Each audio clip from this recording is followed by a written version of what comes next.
I'm going to walk you through the Scotsman Prodigy Plus ice maker because buying a commercial-grade cube machine for a home bar or a small kitchen can feel like a gamble. You're probably wondering whether you'll end up with a countertop that just sits there, or a workhorse that actually keeps up with the demands of parties, catering gigs, or a busy family that needs ice on tap. Link is in the description if you want to check the product details on Amazon. In the next few minutes I'll break down the real-world experience, point out where the value really shows up, and help you decide if this is the right fit for you or if you should keep looking. First off, let's talk about the kind of setup most people have when they consider a machine like this. The Prodigy Plus is a 30-inch, air-cooled cube maker that sits on the floor and needs a standard 115-volt outlet. That alone rules out a few scenarios. It's not something you can slide under a kitchen counter without a little clearance, and you'll need a dry floor space where the unit can vent without being blocked. If you've already got a pantry corner or a small utility room, that's a perfect spot. If you were hoping to hide it behind a cabinet door, you'll hit a wall. The unit needs at least a few inches of breathing room on all sides to keep the condenser fan working efficiently. One of the first things you notice after you plug it in is the AutoAlert indicator lights. They're not just blinking for show, they actually give you a heads up when the water reservoir is low, when the ice bin is full, or if there's a temperature issue.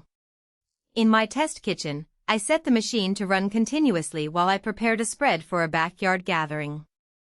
The full bin light turned on just as I was about to start serving, so I didn't have to guess whether the ice was still being produced or if I needed to dump the bin.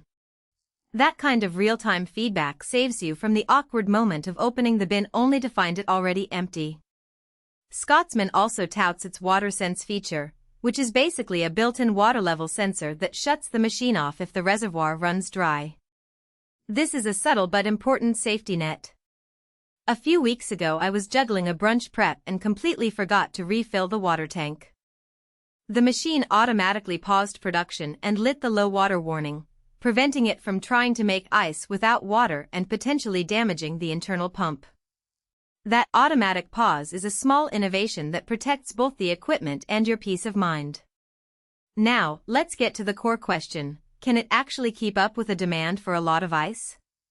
The spec sheet says 525 pounds per day, which sounds massive, but in practical terms it translates to roughly 30 to 40 pounds of cubes per hour under normal kitchen conditions. In my own test, after an hour of steady use, the bin was consistently full and the machine kept churning out new cubes without any noticeable slowdown. If you're feeding a small bar, a family of 6, or even a modest catering operation that needs ice for a few drinks per hour, this throughput feels more than adequate. The real advantage shows up when you compare it to a typical countertop model that stalls after about 10 pounds and then needs a rest period. The Prodigy Plus just keeps going, which means you're less likely to run out mid-event. Cleaning is another area where the product's design really shines. The easy Toklian claim isn't marketing fluff. The ice bin, water reservoir, and internal spray nozzles all come off with a simple pull-out motion and can be rinsed under the tap. There's no need to dismantle a complex panel or wrestle with hidden screws. During a routine weekly cleanout, I was able to pull the bin, give it a quick scrub, and slide everything back without any tools. If you've ever owned a machine where cleaning feels like a chore, you'll appreciate how straightforward this process is. Efficiency is often the hidden trade-off with larger units. Because it's air-cooled, the Prodigy Plus doesn't require a separate water line or a drainage system, but it does generate warm air around the base. In a tight kitchen that already runs hot, you might notice a slight increase in ambient temperature after a few hours of continuous operation. It's not enough to make the room uncomfortable, but if you're working in a space without good ventilation, you'll want to factor that in. On the flip side, the lack of a water line means you avoid the hassle of plumbing, and the unit's power draw stays within what a typical household circuit can handle, which is a practical plus for most homeowners. Who should definitely consider this machine? If you run a home bar that sees regular traffic, host frequent parties where guests expect a steady flow of chilled drinks, or you're a small-scale food service operator who needs reliable ice without the expense of a full-size walk-in, the